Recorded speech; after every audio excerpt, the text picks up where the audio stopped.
My boyfriend snapped and demanded I be more feminine. He had no idea how far I could take it. Jaden constantly accused me of acting like a man because I wore jeans and didn't always have nail polish on. He'd compare me to his ex who wore heels everywhere and never raised her voice above a whisper. When I got promoted at work, he sulked for weeks saying I only got it because I acted like a dude. After I fixed our sink myself, he exploded. "You need to start acting like an actual woman," he said. "Be feminine for once instead of stomping around like a dyke." How am I supposed to screw someone who's basically a guy? I set down my wrench and smiled sweetly. "You want feminine?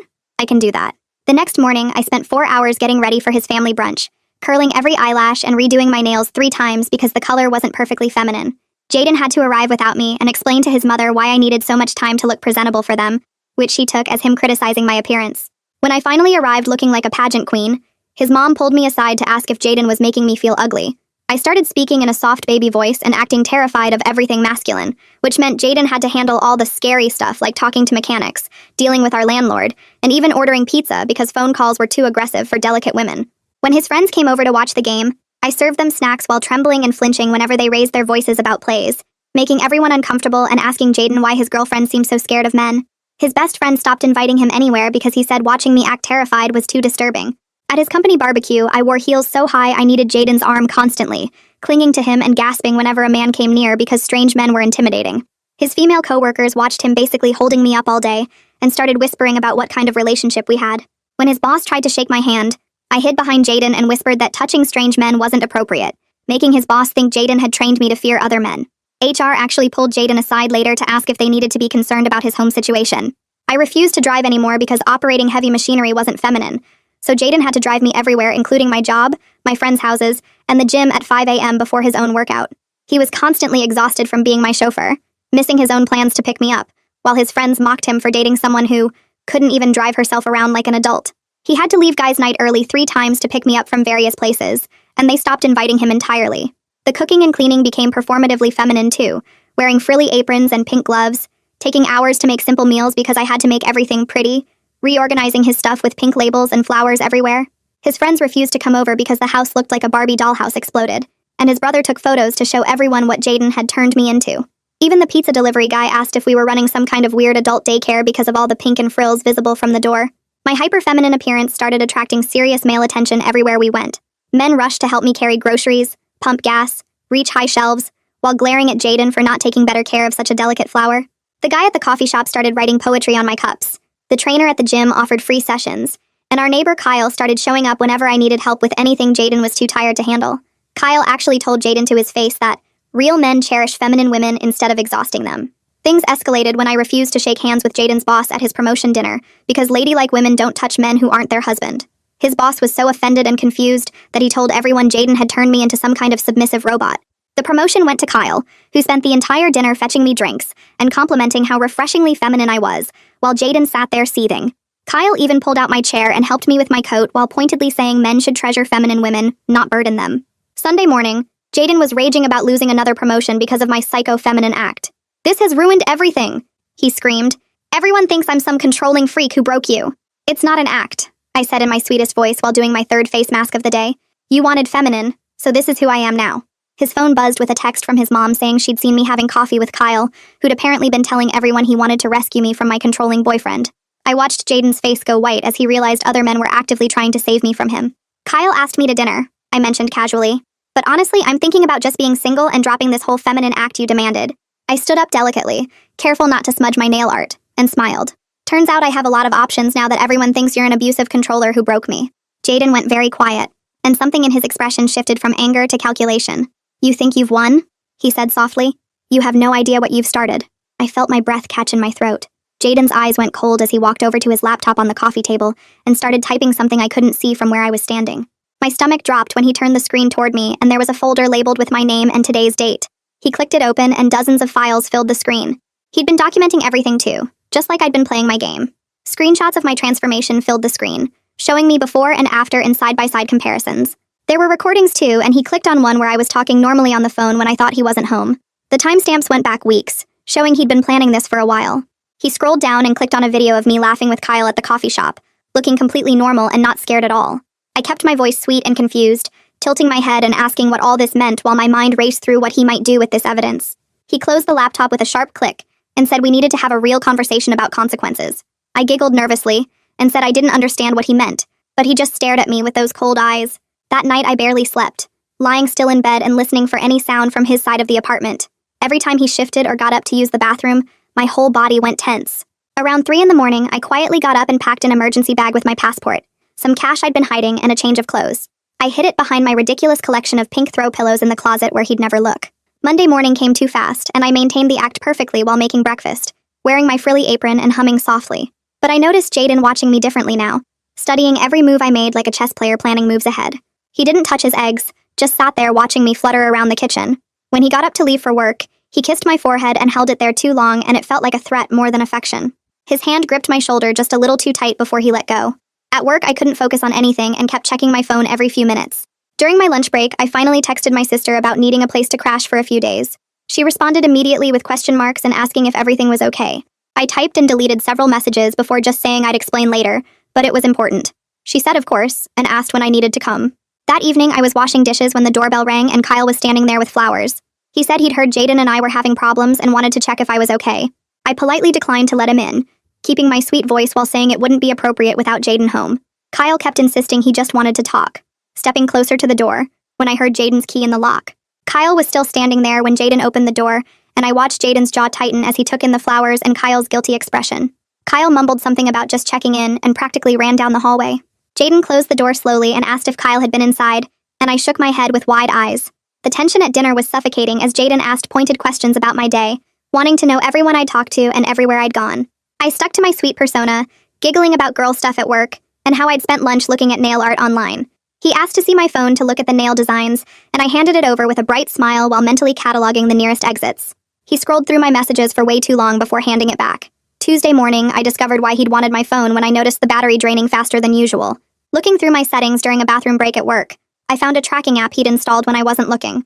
My hands shook as I stared at the screen, but I left it active to avoid suspicion.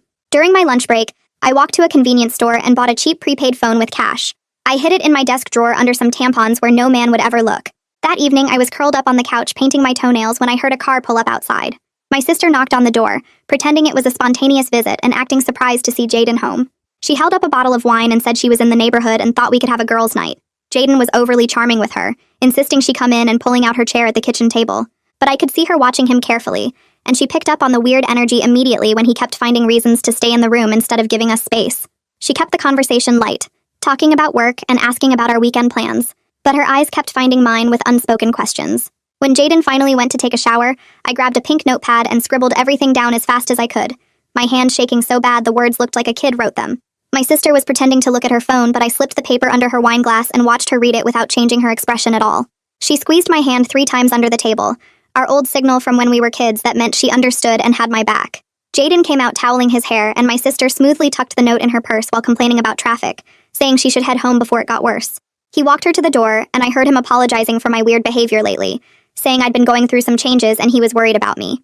Wednesday morning, Jaden woke me up early and called my work before I could even protest, telling them I had a family emergency and wouldn't be in today. He called his own boss next, saying the same thing, then turned to me with this fake concerned smile and said we needed to reconnect after all the stress lately. The way he said it made it clear I didn't have a choice, so I giggled and clapped my hands like it was the best idea ever while my stomach twisted into knots. He drove us to the gym first, watching everyone's reaction when I walked in wearing my pink workout clothes and asking the male trainer to help me with the lightest weights because they were too heavy for delicate me. Then we went to the coffee shop where the poetry guy practically tripped over himself to take my order, while Jaden stood there with his jaw clenched, so tight I thought his teeth might crack. He took me to every single place where I'd been performing my act, studying how people looked at me, how they looked at him, taking mental notes like he was building some kind of case against me. At the grocery store, 3 different men offered to help me reach things on low shelves, and Jaden grabbed my arm hard enough to leave marks, steering me toward the exit while muttering about how I'd turned everyone against him. That night after dinner, he pulled out his laptop and showed me printouts of apartments in 3 different states, all small towns hours from any city, talking about how we needed a fresh start away from all these toxic people. My blood went cold looking at those listings in the middle of nowhere, places where nobody would know me, where I'd have no job and no friends and no way to leave. I kept smiling and nodding while he talked about how peaceful it would be, just the 2 of us without all these distractions, but inside I was screaming because I recognized this for what it was. Thursday morning, I waited until I heard his car pull away for work, then grabbed the prepaid phone from my desk drawer and called my sister, dropping the baby voice completely for the first time in weeks. She picked up immediately, and I told her everything about the apartment listings and the tracking app, and how scared I was getting, and we made a plan for me to pack a bag and leave during his monthly poker game on Saturday. I was just putting the phone back when I heard the front door open and my heart stopped because Jaden was supposed to be at work for another 8 hours. I shoved the phone in the jewelry box and grabbed a bunch of pink necklaces, spreading them on the bed like I was organizing them when he walked into the bedroom.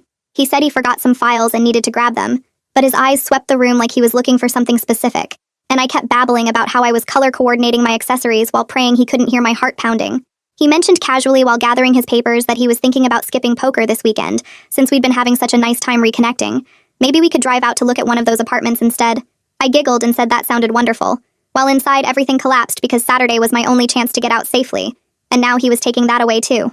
Friday morning his phone rang while he was in the shower, and I saw it was his mother calling, so I answered in my sweetest voice, and she immediately asked if I was okay.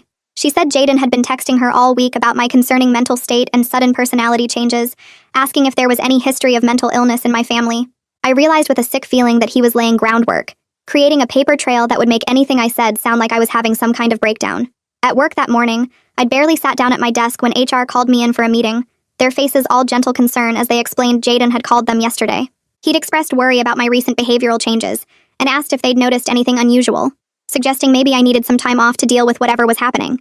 They asked careful questions about whether I felt safe at home and if I needed any resources, clearly trying to figure out if I was abused or having a mental health crisis. I had to sit there in my pink dress maintaining my sweet act while navigating their questions, knowing that dropping it now would only confirm Jaden's story that I was unstable. During my lunch break, I locked myself in the bathroom stall and texted my sister from the prepaid phone that things were getting worse, and I needed to leave immediately. She texted back that she'd be there tomorrow with her boyfriend and his brother as backup, and they'd get me out no matter what Jaden tried to pull. That evening after dinner, Jaden pulled out his phone and started scrolling through his social media while I cleared the table in my frilly apron. He looked up at me with that same calculating expression from earlier and said we should deactivate our accounts to focus on our relationship. My stomach twisted, but I kept my sweet smile frozen in place and nodded like it was the best idea ever. He watched me delete the apps from my phone right there at the kitchen table, his eyes never leaving my hands. I went to bed early claiming I needed extra beauty sleep, but really I just laid there staring at the ceiling and counting down the hours until Saturday. The next morning, I woke up to find my laptop open on the kitchen counter with all my social media accounts showing error messages. Jaden was already awake making coffee and mentioned casually that he'd helped me finish deactivating everything since I'd seemed so tired last night. He'd also changed all the passwords to our streaming services for security reasons and would give me the new ones later. My phone buzzed with a text, and Jaden grabbed it before I could reach it. His face darkened for a second before he forced a smile and handed it to me. My sister had texted him directly since she couldn't reach me, reminding him about our girls' day that had been planned for weeks. She was already on her way and would be there in an hour to pick me up for our spa appointment and shopping trip. Jaden's jaw worked as he typed back that, of course I could go, he'd never stop me from seeing family. I rushed to get ready in my most feminine outfit, while Jaden sat on the bed watching me apply makeup with that same studying look. The doorbell rang exactly an hour later, and I hurried to answer it with Jaden right behind me. My sister stood there with her boyfriend Mark and his brother Tom, who she explained just happened to need a ride to the same area. Jaden's mask slipped for just a second, his eyes going hard and cold before he recovered and became the perfect concerned boyfriend. He helped me into my coat and reminded me to be careful, his hand squeezing my shoulder just a little too tight. I kissed his cheek and promised I'd text him every hour, then followed my sister to the car where the men were waiting. As soon as we pulled away from the curb, I told my sister I needed to grab some things from my room for our sleepover tonight. Jaden stood in the doorway watching as I packed my overnight bag, commenting on each item I folded. I managed to slip into the bathroom with my makeup bag and grabbed the envelope I'd hidden behind the toilet tank weeks ago. My hands shook as I stuffed my birth certificate, passport, and emergency cash into the bottom of my cosmetics case. Back in the bedroom, I added my grandmother's jewelry box to the bag, while chatting about nail polish colors. Jaden finally went to make himself lunch, and I quickly grabbed the folder from under the mattress with my work documents and tax returns. Everything went into the pink overnight bag between layers of frilly pajamas and hair accessories. Jaden walked me to the car and leaned in to kiss me goodbye, whispering that he'd pick me up tomorrow morning at 10 sharp. The second the car turned the corner, I dropped the baby voice completely and told Mark to drive fast and take random turns. My sister grabbed my hand as I started shaking, the months of constant performance finally crashing down on me. Tom kept checking the mirrors while Mark took us on a winding route through 3 different neighborhoods. We stopped at a gas station where I threw my phone in the trash, and my sister gave me an old one she'd brought. An hour passed before Jaden started calling my sister's phone repeatedly. She let it go to voicemail each time while we documented everything on Tom's phone. The first few messages were concerned, asking if I was okay and when I'd be home. By the 5th message, his voice had shifted to anger, demanding to know where I was. The 10th message was completely calm and professional, as he stated he'd filed a missing person report due to my recent unstable behavior and mental health concerns. Mark immediately called his friend from law school who specialized in domestic cases while Tom drove us to my sister's apartment. We spent the rest of Saturday night organizing all the evidence I'd been secretly collecting. Screenshots of Jaden's controlling texts, photos of the tracking app he'd installed, recordings I'd made of his rants about my appearance. The lawyer said we had enough for a restraining order and would help file it Monday morning. She also advised us to go to the police station first thing Sunday to address the false missing person report. Sunday morning, we arrived at the police station with all our documentation in a neat folder. The officer at the desk looked skeptical at first until I showed him the tracking app still active on the old phone.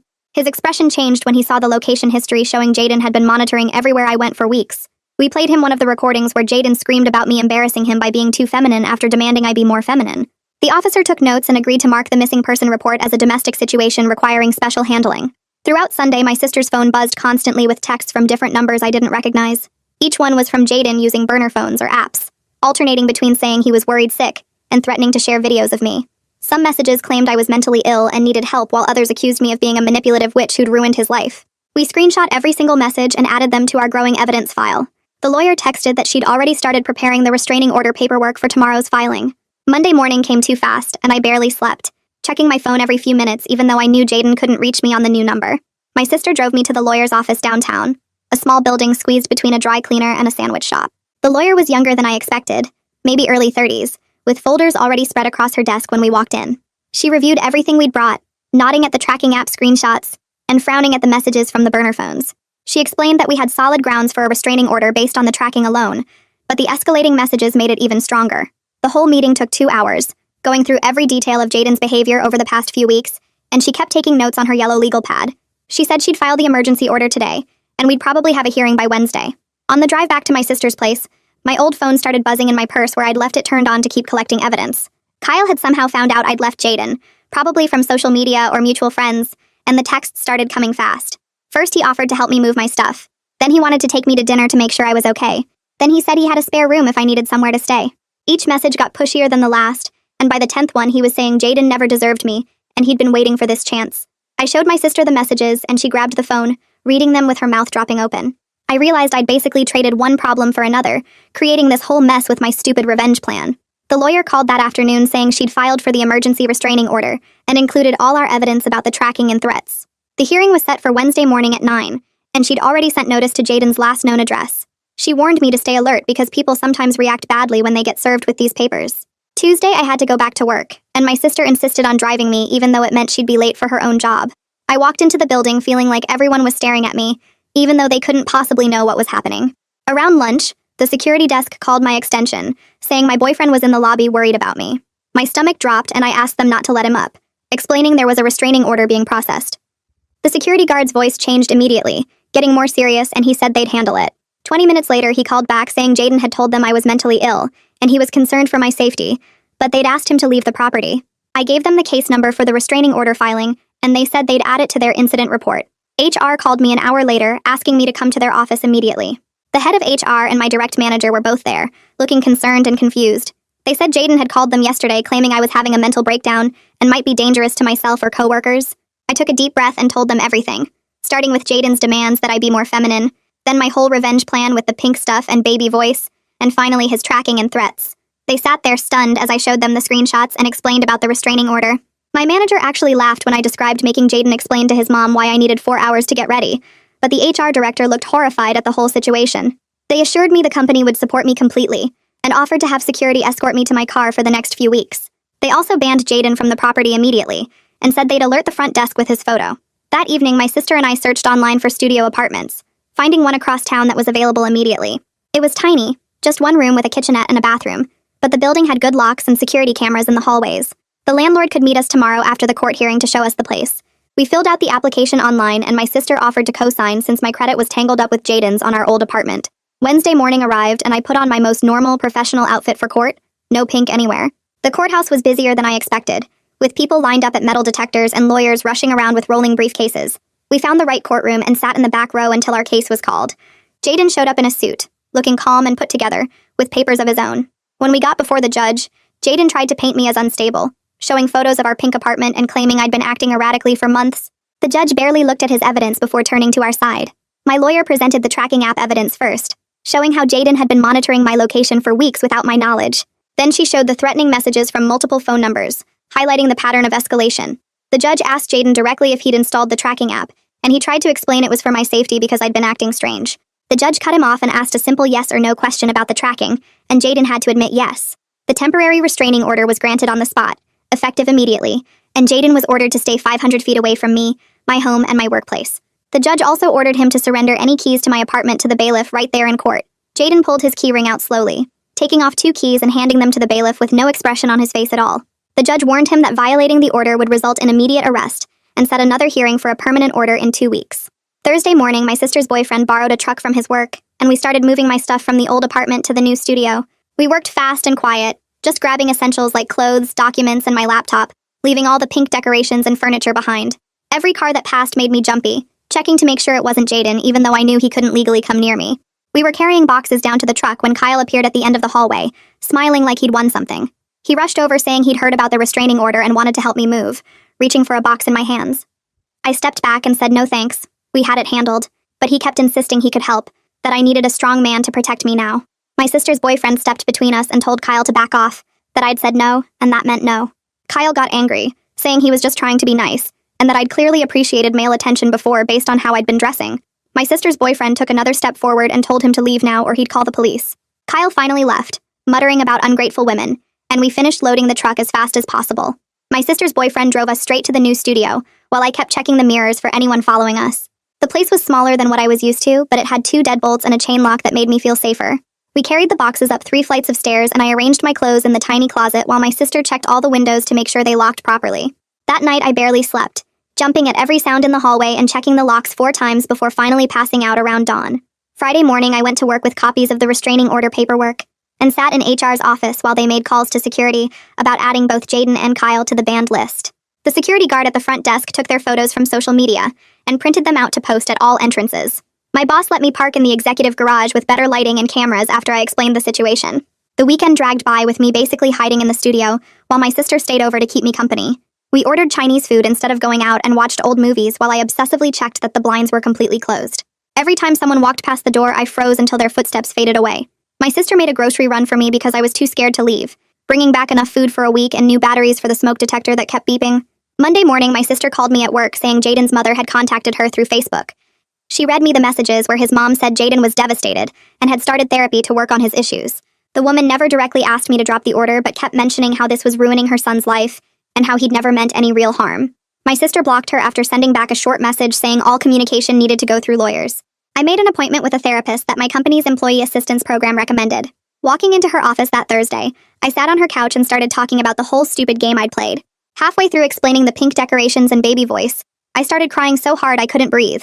She handed me tissues and waited while I admitted how scared I was now, how the game had gone way too far and I didn't know how to feel safe anymore.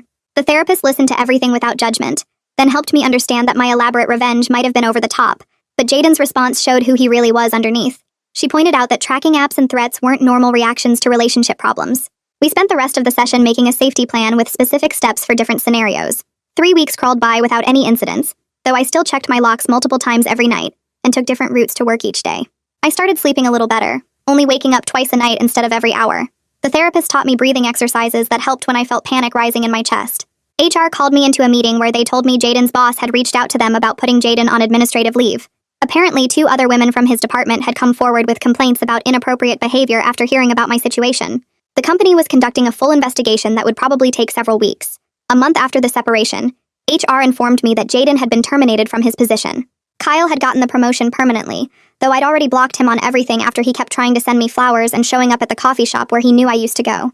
My sister came over that weekend with paint samples and we started planning how to redecorate the studio in my actual style. We packed up all the pink stuff I'd bought for the act, laughing about maybe having a bonfire but deciding to donate it to a community theater group instead.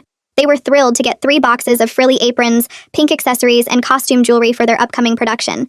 The studio started feeling more like home with my regular clothes back in the closet, and my comfortable furniture arranged how I liked it. 2 months after leaving Jaden, I could finally sleep through most nights without waking up in a panic. The therapist said I was making good progress processing both the relationship and my own role in how things escalated. We worked through my guilt about the manipulation, while also validating my fear about Jaden's response. She helped me see patterns I'd missed before, like how he'd always found ways to make me feel small even before I started the feminine act. I learned to recognize the difference between normal relationship conflicts and controlling behavior that could turn dangerous. My lawyer called 3 weeks later with news that made me drop my coffee mug. Jaden had packed up and moved back to his parents' house in another state according to the court filing. The judge made the restraining order permanent since he didn't show up to contest it. I spent the rest of that day walking around my studio, touching all my normal clothes and regular furniture, finally feeling like the air was mine to breathe again. Work got easier after that, and I stopped looking over my shoulder in the parking lot. My boss pulled me into her office 6 months later with a promotion offer based on my actual performance numbers. HR mentioned during the paperwork that they'd created new harassment policies because of what happened with my case. The raise meant I could afford a bigger place, but I liked my little studio with its good locks and security cameras. Dating felt impossible at first, but my therapist kept reminding me that not every guy was Jaden. I met someone at my sister's birthday party 8 months after everything ended. He laughed when I told him the pink story over coffee, but understood why I'd felt cornered enough to do it. We took things slow, and he never once complained about my jeans or work schedule. My sister started calling herself my bodyguard whenever we went out together. Her boyfriend proposed to her at Christmas, getting down on one knee right in my living room where we were decorating my first real tree since the breakup. She asked me to be maid of honor while we were both crying and hugging. I helped her pick a dress that wasn't pink, and we laughed about that for 20 minutes straight. A full year after leaving Jaden, I was buying groceries when someone called my name. Jaden's old best friend stood there with a basket of vegetables, looking uncomfortable but determined to talk. He apologized for not seeing what was happening sooner, and mentioned Jaden was still in therapy working through his control issues. I thanked him for the information, but kept the conversation short, paid for my stuff, and left without looking back. My therapist high-fived me at our next session for handling it so well. She said my progress was remarkable, that I'd learned to set real boundaries without needing elaborate revenge plots. We worked through exercises where I practiced saying no without guilt or fear of someone's reaction. The new apartment I moved into after my promotion felt like home immediately. I hung up my tools on a pegboard in the kitchen and fixed the loose cabinet door myself the first week. Friends came over for game nights and nobody commented on my lack of nail polish or choice of sneakers. My sister brought her fiancé over for dinner every Sunday, and we'd cook together while talking about wedding plans. The apartment had 2 bedrooms, so I turned one into an office where I could work on projects for my new position. I bought furniture I actually liked, sturdy wood pieces that didn't need pink throw pillows to hide them. Sometimes I'd catch myself checking locks twice or tensing when a man raised his voice, but those moments got rarer. Looking back now, I see how we both made terrible choices that fed off each other. I pushed too hard with my revenge, and he showed his true controlling nature when challenged. The whole thing could have gone much worse if I hadn't gotten out when I did. My therapist helped me understand that his need to control me was always there, just hidden under normal relationship stuff until I pushed back. I'm grateful my sister and her boyfriend were there to help me escape safely. These days, I wear whatever feels comfortable, fix things when they break, and speak in my normal voice. I can order pizza without performing femininity and shake hands with whoever I want. The promotion at work led to managing my own team, and nobody questions whether I deserve it. Kyle tried reaching out a few times through social media, but I blocked him everywhere after he wouldn't stop sending flowers to my office. My life feels normal and quiet in the best way now. I go to the gym at whatever time works for my schedule, not when someone else decides to drive me. The coffee shop guy still writes on my cup sometimes, but now it's just my name with a smiley face. I'm finally just myself again, and that's enough. That's the whole story wrapped up. If even one piece of it gave you something to think about, then it was worth sharing. Subscribe and you'll always have the next tip waiting.